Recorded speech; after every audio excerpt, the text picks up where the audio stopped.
Guys, welcome to resource अड्डा। आज हम पॉलिटी का 8वां चैप्टर शुरू करने वाले हैं, directive principles of the state policy. Okay, तो डायरेक्टिव प्रिंसिपल कहाँ मेंशन किए हैं? तो पार्ट 4 ऑफ द कॉन्स्टिट्यूशन, और उनका आर्टिकल कौन सा है? Article 36 to article 51। ओके, और कॉन्स्टिट्यूशन के फ्रेमर जो थे उन्होंने ये कहाँ से बोरो किया है? तो आयरिश कॉन्स्टिट्यूशन से। ओके, और उसको कॉपी कहाँ से किया था? Spanish constitution. ओके, मतलब Spanish to Irish, Irish to Indian constitution. Okay, तो B.R. अम्बेडकर जो थे उन्होंने क्या डिस्क्राइब किया था DPSP को? As a novel feature of the constitution. Okay, और directive principle plus fundamental right, उन दोनों को मिलकर क्या बोलते हैं? मिलके philosophy and soul of the constitution. Okay, Granville Austin जो थे उन्होंने क्या डिस्क्राइब किया DPSP एंड फंडामेंटल राइट को मिलके? As a science of the constitution. Okay, अब फीचर्स देखते हैं कुछ हमारे कॉन्स्टिट्यूशन के। ओके, तो DPSP जो है ये क्या डिनोट करते हैं कि एक आइडिया डिनोट करते हैं कि स्टेट जो है उसको याद रखना चाहिए कि अगर वो कोई पॉलिसी या मतलब लॉ इनेक्ट कर रहा है तो उसको DPSP में ध्यान में रखना चाहिए। ओके, मतलब ये जो है एक इंस्ट्रक्शन या रिकमेंडेशन की तरह काम करते हैं। किसको? हमारे जो लेजिस्लेटिव एंड एग्जीक्यूटिव ऑर्गन जो रहेंगे, ओके, प्लस एडमिनिस्ट्रेटिव ऑर्गन, तो उनको एज अ रिकमेंडेशन काम करते हैं। ओके, तो आर्टिकल 36 में जो स्टेट की डेफिनेशन जो दी है वो जो है हमारे पार्ट 3 मतलब फंडामेंटल राइट में आर्टिकल 12 में जो डेफिनेशन दी थी वैसी ही की वैसी है, ऐसा उन्होंने बताया है। ओके, मतलब इसमें क्या आएगा? जो हमारे सेंटर एंड स्टेट के लेजिस्लेटिव एंड एग्जीक्यूटिव ऑर्गन रहेंगे या लोकल अथॉरिटी रहेंगे या पब्लिक अथॉरिटी रहेगी कोई भी, तो वो स्टेट में मेंशन हो जाएंगे। ओके, तो DPSP जो है हमारे कॉन्स्टिट्यूशन में वो किससे रिसेंबल करते हैं? इंस्ट्रूमेंट ऑफ इंस्ट्रक्शन जो थे, कौन से? गवर्नमेंट ऑफ इंडिया एक्ट 1935 में। ओके, तो उससे वो मैच होते हैं। वो क्या थे इंस्ट्रूमेंट ऑफ इंस्ट्रक्शन? जो थे गवर्नर जनरल जो थे, वो हम जो गवर्नर थे स्टेट को, उसको मतलब उनको इंस्ट्रक्शन जो देते थे उनको बोलते थे इंस्ट्रूमेंट ऑफ इंस्ट्रक्शंस। ओके, तो उन्होंने बताया कि मतलब B.R. अम्बेडकर जो थे उन्होंने बताया कि DPSP जो है वो मतलब अनदर नेम, मतलब ये सेम इंस्ट्रूमेंट ऑफ इंस्ट्रक्शन जैसे ही, लेकिन उनका नाम चेंज किया हुआ है। ओके, जो डायरेक्टिव प्रिंसिपल है वो एक comprehensive economic, social and political programme है, उसके बारे में एक सजेशन देता है, और एक मतलब जो मॉडर्न डेमोक्रेटिक स्टेट रहेगा उसके लिए एक आइडिया बताता है। ओके, और ये क्या है, मतलब उसका एम क्या है? जो आइडियल्स है justice, liberty, equality and fraternity जो है उसको एक्वायर करना। ओके, और वो क्या मतलब किसके लिए? वो as a welfare state establish करने की कोशिश करते हैं, ना कि पोलिस स्टेट जो कि हमारे कॉलोनियल एरा में था। ओके, मतलब DPSP का काम क्या है? इकोनॉमिक एंड सोशल डेमोक्रेसी को इस्टेब्लिश करना। ओके, DPSP नॉन जस्टिसिएबल है। ओके, मतलब इसके लिए कोई भी मतलब लीगल इन्फोर्सली मतलब लीगली इन्फोर्स नहीं किया जा सकता। Okay, by the court. Okay, मतलब गवर्नमेंट जो है उसको कंपेल नहीं किया जा सकता कि उनको इम्प्लीमेंट करने के लिए। लेकिन आर्टिकल 37 क्या कहता है कि ये जो प्रिंसिपल है वो फंडामेंटल है हमारे गवर्नेंस में। ओके, कंट्री के गवर्नेंस में फंडामेंटल है, इसके कारण स्टेट जो है उसका ड्यूटी बनती है कि DPSP को अप्लाई करना। ओके, DPSP नॉन जस्टिसिएबल भी हो गए, लेकिन कोर्ट जो है उनको ये हेल्प करते हैं कि अगर एक आधा लॉ है उसकी कॉन्स्टिट्यूशनलिटी एग्जामाइन करने के लिए। ओके, और सुप्रीम कोर्ट ने बहुत टाइम बताया है कि अगर मतलब एक आधे लॉ की कॉन्स्टिट्यूशनलिटी डिटरमाइन करनी हो या क्वेश्चन मतलब लॉ वैलिड है या नहीं उसको डिटरमाइन करना हो तो वो DPSP को फॉलो करना पड़ेगा। ओके, मतलब ये जो लॉ रहेंगे वो रीजनेबल रहेंगे। कौन से आर्टिकल? आर्टिकल 14 या आर्टिकल 19 के तहत। ओके, तो वो क्या करते हैं? उसको उस लॉ को अनकॉन्स्टिट्यूशनैलिटी से सेव करते हैं। अब देखते हैं क्लासिफिकेशन। हमारे कॉन्स्टिट्यूशन में DPSP को 3 ब्रॉड कैटेगरी में क्लासीफाई किया है: socialist, Gandhian and liberal intellectual. तो देखते हैं कौन से हैं। जो सोशलिस्ट है उसमें कौन से आते हैं, आर्टिकल 38 के अंदर जो है वेलफेयर, जो पीपल का वेलफेयर जो है उसको प्रमोट करने का जो है आर्टिकल 38 के अंदर हम क्या करते हैं, एक सिंगल मतलब वर्ड यूज़ करते हैं ताकि हमारे आर्टिकल याद में रहे। ओके, तो वेलफेयर ऑफ पीपल जो है मतलब जस्टिस रहेगा, सोशल इकोनॉमिक और पॉलिटिकल, वो किसके अंडर आएगा, आर्टिकल 38। ओके, जो मीन्स ऑफ लिवलीहुड का जो है, okay, right to educate means of livelihood, तो एज मतलब equal pay for equal work का जो कंसेप्ट है वो कहाँ से, आर्टिकल 39 से आती है। ओके, और इक्वल जस्टिस या फ्री लीगल एड जो है article 39A। Okay, right to work रहेगा तो वो आर्टिकल 41। ओके, जो मैटरनिटी रिलीफ का जो कंसेप्ट है वो आर्टिकल 42 में आते हैं। Okay, decent standard of living जो है वो कहाँ से, living wages and decent standard of living article 43। Okay, participation of worker in management of industries article 43A। Level of to raise level of nutrition and the standard of living. Okay, तो किस में है, article 47। बाद में आते हैं Gandhian. ये जो है गांधीयन आइडियोलॉजी, मतलब ड्यूरिंग फ्रीडम मतलब नेशनल मूवमेंट जो थी तब गांधी जी ने जो आइडियाज़ मांडी थी उस सबके सामने, तो उसके ऊपर ये डिपेंड है। तो इसमें क्या क्या आता है, आर्टिकल 40 जो है किसके बारे में, विलेज पंचायत को ऑर्गेनाइज करना। ओके, बाद में आता है आर्टिकल 43, ओके, कॉटेज इंडस्ट्रीज को प्रमोट करना। ओके, नेक्स्ट क्या है, आर्टिकल 43B। तो 43B किसके बारे में है, जो मतलब to promote voluntary formation autonomous functioning of cooperative societies, cooperative society के बारे में आर्टिकल 43B। ओके, जो SC ST जो है उसका मतलब वेलफेयर या okay educational and economic welfare किसके बारे कहाँ पे है, article 46, SC ST article 46। Okay, prohibit the consumption of intoxicating drinks और एंड ड्रग्स कहाँ पे, आर्टिकल 47। ओके, मतलब हेल्थ के बारे में कोई भी रहेगा तो article 47। Slaughter of cows calves and mills, तो ये कहाँ पे आएगा, आर्टिकल 48। बाद में आते हैं लिबरल इंटेलेक्चुअल प्रिंसिपल, यहाँ पे क्या है, uniform civil code article 44।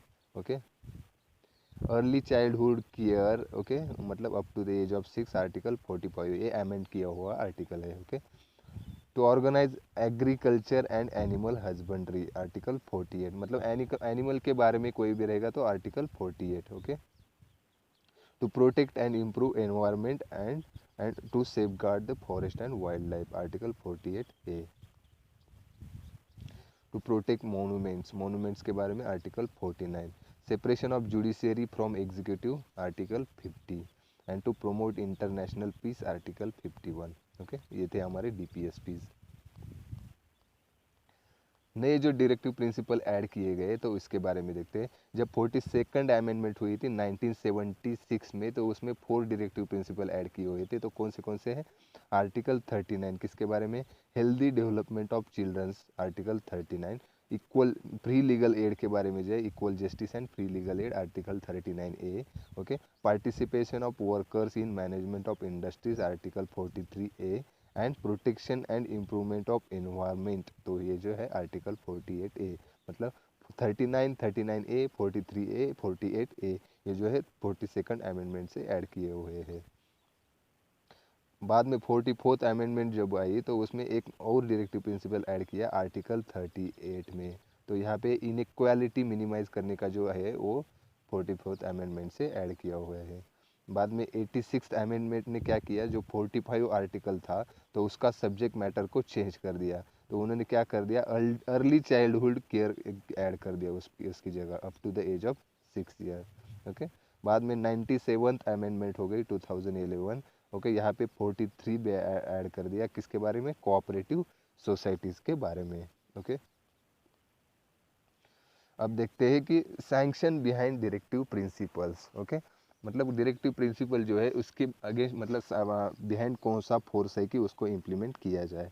Okay, जो हमारे BN राव जो थे कॉन्स्टिट्यूशनल एडवाइज़र, ओके, उन्होंने क्या रिकमेंड कर दिया कि जो इंडिविजुअल का राइट रहता है वो 2 कैटेगरी में डिवाइड होना चाहिए। कौन से जस्टिसिएबल एंड नॉन जस्टिसिएबल, मतलब हमारे fundamental rights and directive principles. Okay, अगर मतलब डायरेक्टिव प्रिंसिपल नॉन जस्टिसेबल है हमें पता है, लेकिन आर्टिकल 37 क्या बोलता है कि दिस प्रिंसिपल्स आर, ये जो है फंडामेंटल है, मतलब इम्पोर्टेंट है हमारे कंट्री के गवर्नेंस में। ओके, और स्टेट की ड्यूटी रहेगी कि ये जो प्रिंसिपल है वो अप्लाई करना, अगर वो कोई लॉ मैन्युफैक्चर कर रहे हैं। ओके, मतलब स्टेट के ऊपर एक मोरल ऑब्लिगेशन रहेगा, ओके, फॉर देयर एप्लीकेशन। लेकिन इसके बिहाइंड मतलब पीछे एक रियल फोर्स कौन सा है, तो पॉलिटिकल, मतलब हमारा पब्लिक ओपिनियन। ओके, तो कृष्ण अल्लादी कृष्ण स्वामी अय्यर जो थे, उन्होंने क्या कहा कि जो मिनिस्ट्री पीपल को रिस्पॉन्सिबल कर है वो मतलब ये डीपीएसपी मतलब पार्ट 4 जो है उसको इग्नोर कर नहीं सकती। डॉक्टर बी आर अम्बेडकर ने भी यही कहा था कि जो अगर पॉपुलर गवर्नमेंट रहेगा तो वो डीपीएसपी को इग्नोर नहीं कर सकता। ओके, और जो फ्रेमर थे कॉन्स्टिट्यूशन ने उसने उन्होंने डीपीएसपी को नॉन जस्टिसिएबल ही क्यों बनाया। ओके, तो उसका एक रीज़न था कि हमारा जो कंट्री था उस टाइम उनके पास सफिशिएंट फाइनेंशियल रिसोर्सेस नहीं थे। ओके, और हमारी कंट्री की जो डाइवर्सिटी है या बैकवर्डनेस था उस टाइम पे, तो इसके कारण भी उनको नॉन जस्टिसिएबल ही रखा। और जो नया स्टेट बना था उसके सामने बहुत सारे मतलब उस टाइम प्रॉब्लम थे, तो उसको फेस करते समय भी इसके कारण भी उन्होंने उसको नॉन जस्टिसिएबल रखा था। ओके, अब देखते हैं क्रिटिसिज्म, मतलब जो डीपीएसपी जो है उनको क्रिटिसाइज किया जाता है। तो उसका एक मतलब ज़्यादा कुछ इंपॉर्टेंट नहीं, लेकिन कौन से बेसिस पे लिखते ये देखते हैं। Non legal no legal force, ये पता है हमें कि वो नॉन जस्टिसिएबल है, इसके कारण उसको क्रिटिसाइज किया जाता है। इलॉजिकली अरेंज, डीपीएसपी जो है उसको करे मतलब अरेंज प्रॉपर नहीं किया गया है। कंजर्वेटिव, कंजर्वेटिव क्यों, क्योंकि उनको जो है जो 19th सेंचुरी में जो इंग्लैंड की फिलोसफी थी पॉलिटिकल, तो उसके मतलब थ्रू डायरेक्टिव प्रिंसिपल को इम्प्लीमेंट किया था, इसके कारण उनको कंजर्वेटिव कहा जाता है। ओके, कॉन्स्टिट्यूशनल कॉन्फ्लिक्ट, जो डीपीएसपी है वो कॉन्स्टिट्यूशनल कॉन्फ्लिक्ट क्रिएट कर सकते हैं between centre and state, president and prime minister, between governor and chief minister. Okay, अब देखते हैं जो यूज़ है डीपीएसपी का, उसके बारे में देखते हैं। मतलब अभी मतलब इतना क्रिटिसिज्म हो गया और शॉर्ट कमिंग भी है डीपीएसपी में, लेकिन वो मतलब एक अपेंडेज तो नहीं है हमारे कॉन्स्टिट्यूशन के, मतलब एक अनयूजेबल नॉन यूजेबल पार्ट तो नहीं है हमारा कॉन्स्टिट्यूशन का। ओके, तो कॉन्स्टिट्यूशन ने डिक्लेयर क्या कर दिया है कि ये जो है हमारे कंट्री के गवर्नेंस में बहुत ज़्यादा इम्पोर्टेंट है। ओके, वो फंडामेंटल है कंट्री के गवर्नेंस में।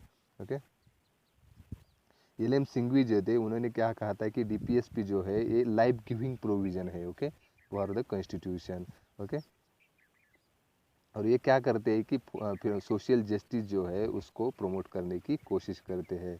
ओके, और और एक मतलब बताए कि अगर सभी डायरेक्टिव प्रिंसिपल जो है वो मतलब अगर इम्प्लीमेंट कर दिया उनको, तो हमारा जो कंट्री रहेगा वो स्वर्ग से कम नहीं रहेगा। ओके, अर्थ पे।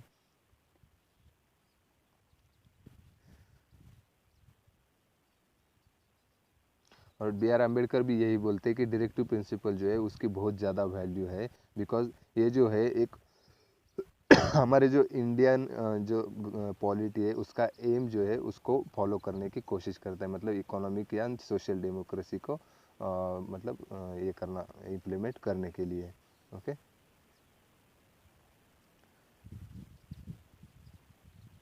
और बी एन राव ने भी यही कहा है कि डीपीएसपी जो है ये moral precepts for the authority of states. Okay, जो एमसी स्टेलवार्ट थे, कौन थे, former attorney general of India, तो उन्होंने डीपीएसपी के बारे में क्या कहा है ये देखते हैं, ये क्यों सिग्निफिकेंट है। तो ये जो है एक लाइक मतलब हमारे इंस्ट्रूमेंट ऑफ इंस्ट्रक्शन जो थे, तो इसके मतलब like recommendation. Okay, for the जो लेजिस्लेचर एंड एग्जीक्यूटिव ऑर्गन जो रहेगा उनको।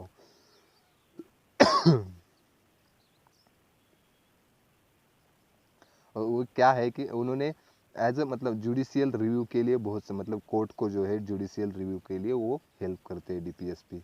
ओके,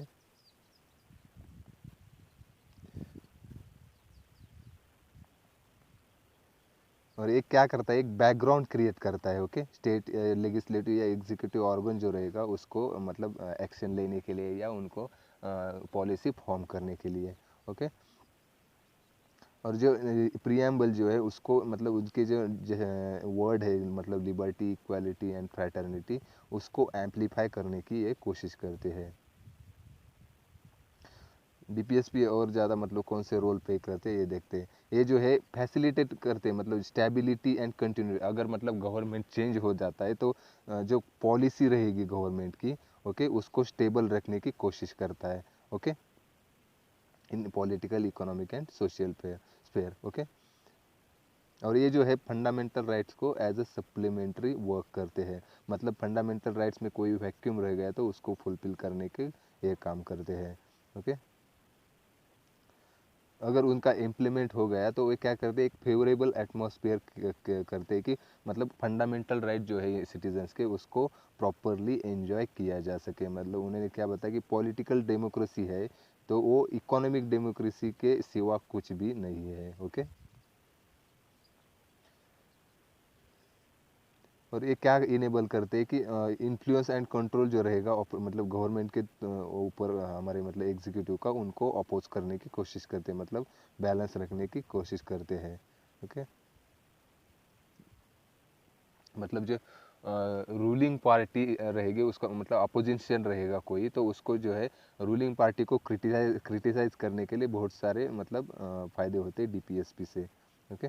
और ये एक एज अ क्रूशियल टेस्ट भी होता है कि अगर गवर्नमेंट जो है उसने 5 ईयर में अच्छा परफॉर्म किया है या नहीं, या डीपीएसपी को फॉलो किया है या नहीं, इसके लिए एक एज अ टेस्ट काम करता है, ओके।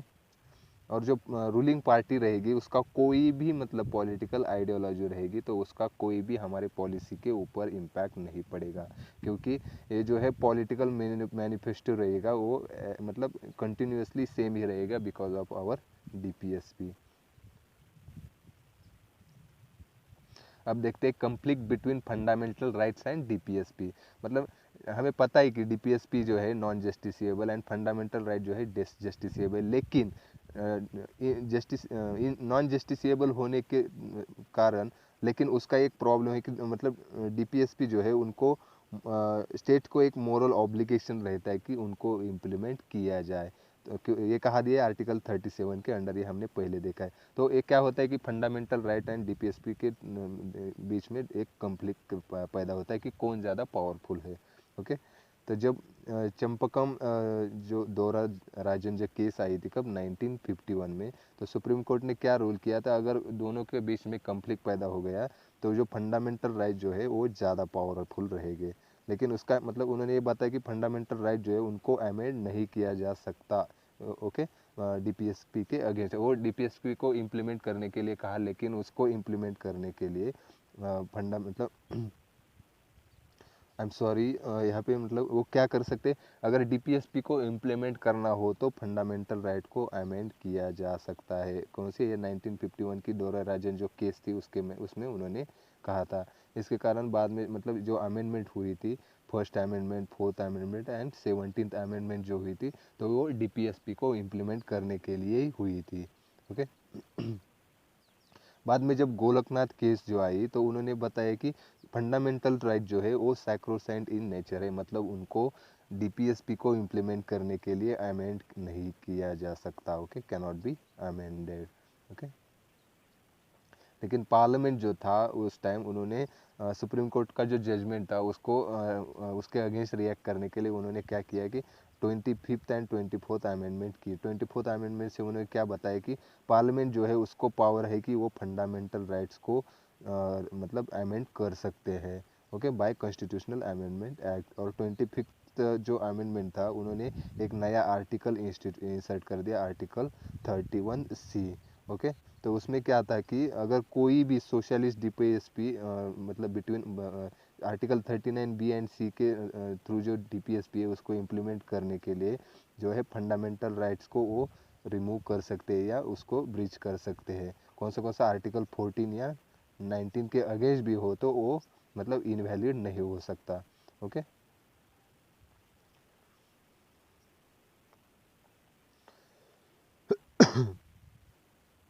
जो केशवानंद भारती केस आई 1973 में, तो सुप्रीम कोर्ट ने क्या डिक्लेयर किया, जो सेकंड प्रोविजन दी थी कौन से आर्टिकल 31C की, कि क्या, no law containing a declaration for giving effect to such policy shall be question in any court on the ground that it does not give effect to such policy.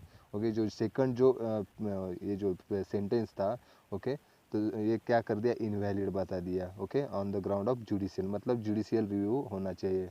Okay, because ये जो है basic feature है हमारे constitution का। Okay, जो first provision थी 39B and C को implement करने की, वो कंटिन्यू रह गई। ओके, लेटर जब 1976 में 42nd अमेंडमेंट हुई थी, तो उन्होंने क्या कर दिया कि 31C का जो है वो स्कोप बढ़ा दिया। ओके, और मतलब उन्होंने बताया कि not only 39B and C, लेकिन वो कोई भी डायरेक्टिव प्रिंसिपल को इम्प्लीमेंट करने के लिए यूटिलाइज किया जा सकता है। Okay,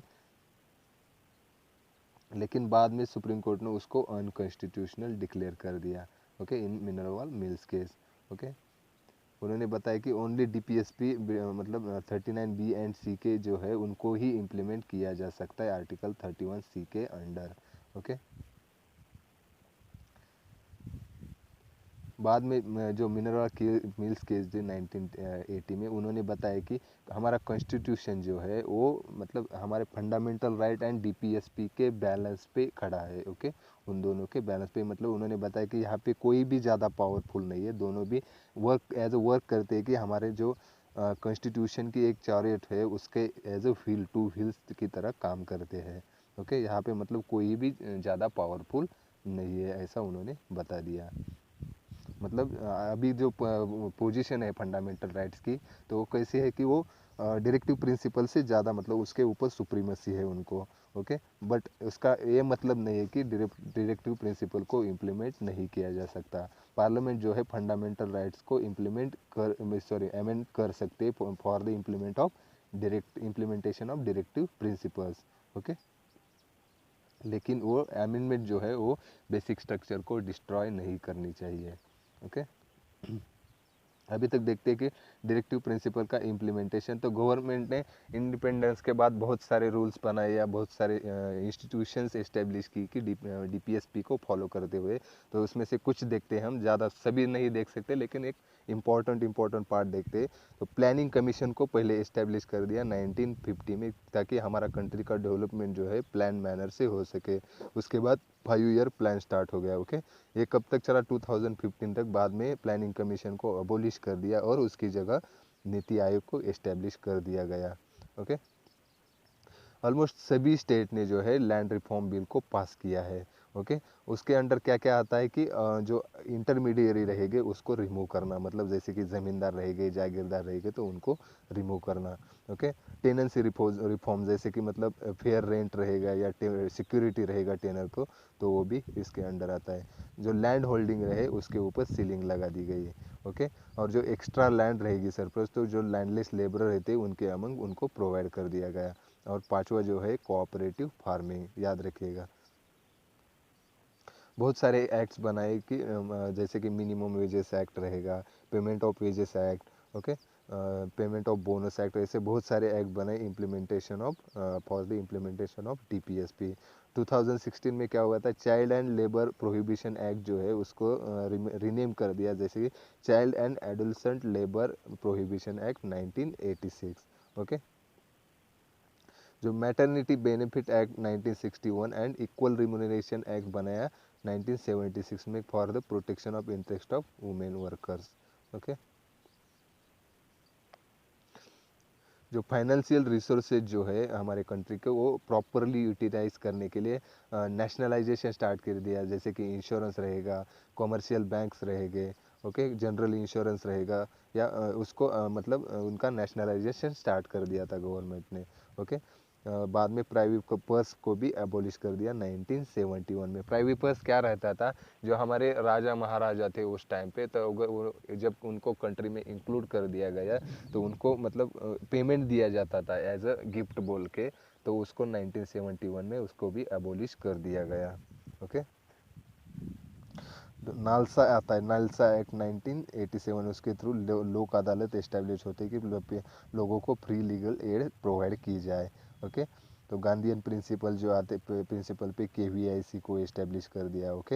handloom board, okay, small scale industries board वगैरह उनको इस्टेब्लिश कर दिया गया, ओके।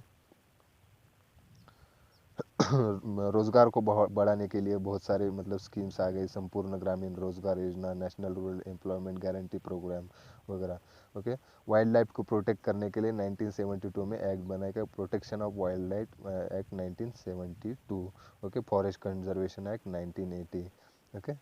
नेशनल फॉरेस्ट पॉलिसी आ गई कब, 1988 में, ओके। जो एग्रीकल्चर था उसको मॉडिफाई कर दिया, उसको इम्प्रूवमेंट करने के लिए उसके मतलब एग्रीकल्चर जो इनपुट रहेगा, सीड्स रहेंगे, फर्टिलाइजर्स रहेंगे, उनमें इम्प्रूवमेंट लाने की कोशिश की गई, ओके। जो 40 आर्टिकल 40 था, ओके, इस्टेब्लिशमेंट ऑफ पंचायती राज, तो वो उसके लिए 73rd एंड 74th अमेंडमेंट हो गए, ओके। तो उसके थ्रू 3 टायर पंचायती राज सिस्टम को इस्टेब्लिश किया गया है, ओके। SC ST के वेलफेयर के लिए बहुत सारे मतलब एक्ट्स पास किए गए, जैसे कि हमारा protection of civil rights acts रहेगा मतलब 1955, okay. Atrocity, prevention of atrocity act रहेगा 1989 में, ओके। बहुत सारे कमीशन, नेशनल लेवल कमीशंस को इस्टेब्लिश कर दिया, जैसे कि बैकवर्ड क्लास कमीशन रहेगा, minorities commission, for womens, okay, for child rights, okay. ऐसे बहुत सारे कमीशन को इस्टेब्लिश कर दिया। इन 2019 जो इकोनॉमिकल वीकर सेक्शन है उनको 10% रिजर्वेशन भी दे दिया by 103rd constitutional amendment, okay. जो CRPC था 1973 में, उसको उसने क्या कर दिया, जो जुडिशियरी तो उसको एग्जीक्यूटिव से सेपरेट कर दिया गया, ओके। जो एंशियंट या हिस्टोरिकल मॉन्यूमेंट थे उनको भी प्रोटेक्ट करने के लिए एक्ट बनाए गए। स्लॉटर काउ का मतलब उसकी हत्या रोकने के लिए भी लॉ कहीं कुछ स्टेट में उसको प्रोहिबिट करने के लिए लॉ इनेक्ट किए गए, ओके। अब देखते हैं कि डायरेक्टिव कौन से डायरेक्टिव प्रिंसिपल आउटसाइड है हमारे कॉन्स्टिट्यूशन के। वो उसमें से पहले आता है कि आर्टिकल 335, ओके।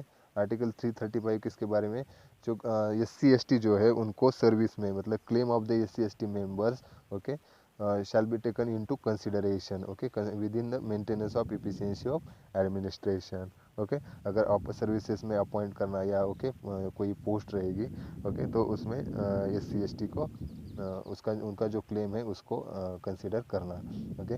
जो मदर टंग रहेगी हमारी उसको इम्प्रूव करने के लिए, मतलब जो स्टेट रहेगा उसका उसके ऊपर एक मतलब उस क्या बोलते हैं, उसको इम्प्लीमेंट करना पड़ेगा कि जो एजुकेशन रहेगा लोअर लेवल पे तो उसको मदर टंग में प्रोवाइड किया जाएगा। क्या कहाँ पे आता है, आर्टिकल 350A, प्रमोशन ऑफ मतलब मदर टंग जो रहेगी उसके उसमें ही इंस्ट्रक्शन उनको दिए जाएंगे, ओके। बाद में आता है डेवलपमेंट ऑफ हिंदी लैंग्वेज, जो कौन सा आर्टिकल है, आर्टिकल 351, ओके।